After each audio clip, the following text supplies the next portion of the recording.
দই গুড় মৌরির একটা দারুণ টেস্টি শরবত। কারা কারা খেতে ভালোবাসো বলো তো? আমি তো খুব ভালোবাসি দইয়ের নানা রকম শরবত।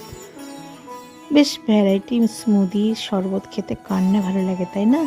তো শুরু করা যাক আজকের কিভাবে আমি দইয়ের শরবত করেছিলাম। ছোটোবেলায় মা দেখতাম চিনি খেতে দিত না, যা কিছু করতো দইয়ের ঘোল বইতো আমাদের ছোটোবেলায়, গুড় দিয়ে নুন লেবুর রস দিয়ে বেশ করে নেড়ে ঘোল খাইয়ে দিত মা। তো সেইভাবেই গুড়, নুন, মৌরি, তারপরে পুদিনা, বরফ সব একসাথে দিয়ে দইয়ের সাথে ব্যাস মিক্সিতে ফেটিয়ে নিলাম, হয়ে গেল শরবত। মা তবে মৌরি দিত না, আমি একটা জায়গায় দেখেছিলাম মৌরি দেওয়ার কথা, তো সেটা দিয়েছিলাম।